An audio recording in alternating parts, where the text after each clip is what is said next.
আপনারা জানেন যে বাগেরহাটের যে একটি আসন বিলুপ্ত করা হয়েছে তার সেটাকে আমরা চ্যালেঞ্জ করে মহামান্য হাইকোর্টে মামলা দায়ের করেছি। সেই মামলার প্রাথমিক যে রুল হয়েছিল সেই রুলের উপর শুনানি চলছে। গতকাল বৃহস্পতিবারে ৬ষ্ঠ দিনের মতো শুনানি শেষ হয়েছে। আমরা আমাদের পক্ষে আমরা প্রথম দফায় বলে শেষ করেছি। এরপরে নির্বাচন কমিশন বলেছে এবং একটি বিশেষ বিষয় বলে রাখি, সেটা হচ্ছে যে এই মামলায় গাজীপুরের পক্ষে ব্যারিস্টার আব্দুল্লাহ আল মামুন উনি পক্ষ হয়েছেন। গাজীপুরের একজন সাবেক সংসদ সদস্য পদপ্রার্থীর পক্ষে উনি ওনার দীর্ঘ বক্তব্য শেষ করেছেন।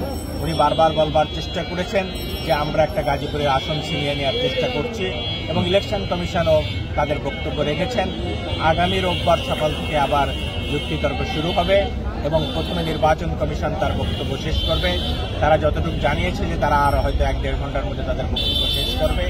এরপরে আমি নির্বাচন কমিশন এবং গাজীপুরের যে বক্তব্য সেই বক্তব্য খণ্ডন করবার চেষ্টা করব। আমি আশা করছি যে আগামী সপ্তাহের মধ্যেই এই মামলার একটা চূড়ান্ত রায় আসবে।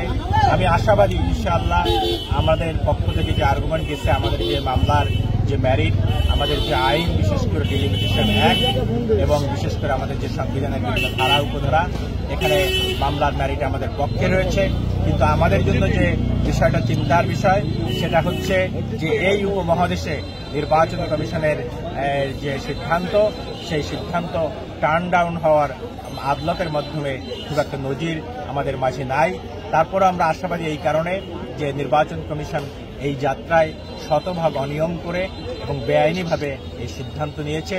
নিয়ম হচ্ছে যখন একটা সিটকে বিলুপ্ত করা হয় তখন সারা দেশকে সামনে রেখে কিছু সিটকে সংযোজন ও কিছু সিটকে বিয়োজন করা হয়। কিন্তু এই ক্ষেত্রে নির্বাচন কমিশন শুধুমাত্র সারা দেশের মধ্যে থেকে বাগেরহাটকে টেনে নিয়ে আসছে এবং গাজীপুরে তারা একটা সিট উপহার দিয়েছে।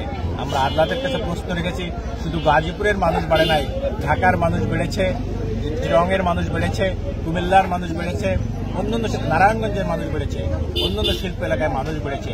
সুতরাং তাদের যে এইটা বৈষম্য হয়েছে, এই বৈষম্যটা সংবিধানের 27 এবং 29 যে অনুচ্ছেদ, সেই অনুচ্ছেদের ব্যত্যয় ঘটেছে।